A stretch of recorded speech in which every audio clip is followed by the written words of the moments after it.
क्या आपने कभी महसूस किया है कि आपके पास सब कुछ है, घर, परिवार, सुख सुविधाएं, लेकिन फिर भी आपके सीने में एक अजीब सी घबराहट बनी रहती है। आप आज की मुस्कुराहट का गला घोंट देते हैं सिर्फ इसलिए क्योंकि आपको डर है कि कल कुछ बुरा हो सकता है। ये कहानी है एक ऐसी राजकुमारी की जो महलों में रहकर भी एक अदृश्य जेल में कैद थी, और एक ऐसे फकीर की जिसने सिर्फ एक फूल के जरिए उसकी रूह को आजाद कर दिया। राजकुमारी ईशा के पास वो सब था जिसका सपना दुनिया देखती है, रेशमी लिबास, बेशकीमती जेवर और हजारों सेवक। लेकिन ईशा की आंखों में गहरा सन्नाटा था। उसे एक ऐसी बीमारी थी जो बाहर से नहीं दिखती, आने वाले कल का खौफ। वो महल की बालकनी में खड़ी होती तो उसे सुंदर बगीचा नहीं दिखता, बल्कि उसे डर लगता कि अगर कल अकाल पड़ गया तो ये सब सूख जाएगा। वो अपने पिता को देखती तो प्यार के बजाय ये सोचकर कांप जाती कि अगर कल इन्हें कुछ हो गया तो मेरा क्या होगा। उसकी रातों की नींद उन सवालों ने छीन ली थी जो अभी पैदा ही नहीं हुए थे। वो आज की रोटी का स्वाद नहीं ले पाती थी क्योंकि उसे कल की भूख का डर सताता था। एक दोपहर महल के द्वार पर एक फकीर आया। उसके फटे हुए चिथड़ों में भी एक ऐसी चमक थी जो महलों के हीरों में भी नहीं थी। राजा ने हाथ जोड़कर कहा, बाबा, मेरी बेटी जिंदा तो है पर वो जी नहीं रही। वो कल के मलबे के नीचे आज को दफन कर चुकी है। फकीर मुस्कुराया और बोला, राजकुमारी को उस पुराने बगीचे में भेजिए जहां कांटे ज्यादा और फूल कम है। जब ईशा वहां पहुंची तो उसने देखा कि फकीर एक जंगली झाड़ी के पास बैठा है जिस पर सिर्फ एक सुर्ख लाल गुलाब खिला था। तेज हवा चल रही थी और वो गुलाब झुक रहा था पर टूट नहीं रहा था। फकीर ने वो गुलाब तोड़ा और ईशा की तरफ बढ़ाते हुए पूछा, राजकुमारी, ये फूल कल खिलेगा या आज? ईशा ने बुझे मन से कहा, बाबा, ये तो आज खिला है, अभी मेरे सामने। फकीर ने फिर पूछा, क्या इसकी महक कल आएगी? ईशा बोली, नहीं बाबा, इसकी महक तो अभी इसी पल फिजाओं में तैर रही है। फकीर की आवाज गंभीर हो गई। उन्होंने कहा, राजकुमारी, इस फूल को पता है कि इसकी उम्र बहुत छोटी है।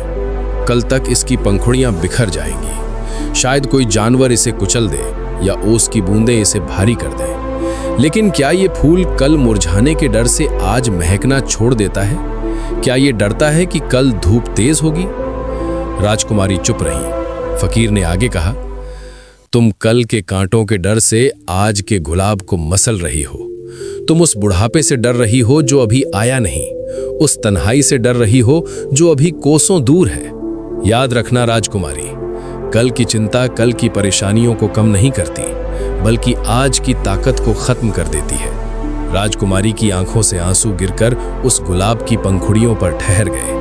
उसे पहली बार समझ आया कि वो एक ऐसी लड़ाई लड़ रही थी जिसे वो कभी जीत ही नहीं सकती थी, कल की लड़ाई। दोस्तों, हम सब भी ईशा की तरह हैं। हमारा दिमाग एक टाइम मशीन बन गया है जो हमेशा भविष्य के उन रास्तों पर भटकता रहता है जहां सिर्फ और सिर्फ अंधेरा और डर है। हम आज अपनी सेहत का आनंद नहीं लेते क्योंकि हमें बुढ़ापे का डर है। हम आज अपने रिश्तों को जी नहीं पाते क्योंकि हमें बिछड़ने का खौफ है।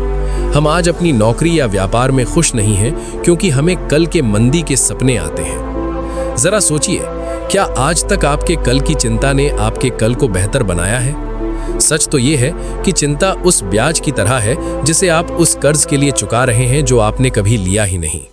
भविष्य एक कोरा कागज है और आप उस पर डर की स्याही गिराकर आज के पन्ने को भी गंदा कर रहे हैं। उस फकीर ने ईशा से कहा था, राजकुमारी, अगर कल सूरज नहीं निकला तो क्या आज की चांदनी को ठुकरा देना समझदारी है?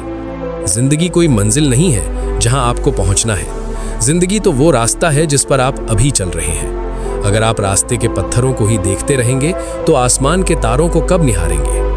आज इस पल में अपने उन कल्पित डरों की पोटली को नीचे रख दीजिए। कल जो होगा उसे संभालने के लिए आप कल भी उतने ही मजबूत होंगे जितने आज हैं। आपकी हिम्मत कल भी आपका साथ देगी।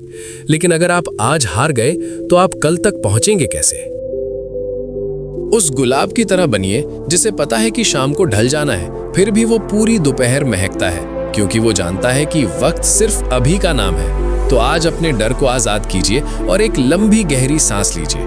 मुस्कुराइए क्योंकि आप अभी जिंदा हैं, आपका परिवार आपके साथ है और ये पल आपका अपना है। कल को कल पर छोड़ दीजिए और आज को जी भर कर जी लीजिए, क्योंकि अंत में ये मायने नहीं रखता कि आपने कितने साल जिए, मायने ये रखता है कि उन सालों में आप कितने पल जिंदा रहे। हिंदी इंस्पिरेशन के साथ अपनी सोच बदलें और अपनी दुनिया बदलें। अगर ये कहानी आपके दिल तक पहुंची है तो कमेंट में प्रेजेंट जरूर लिखें। हंसते रहिए, क्योंकि कल तो फिर आएगा, पर ये आज दोबारा कभी नहीं।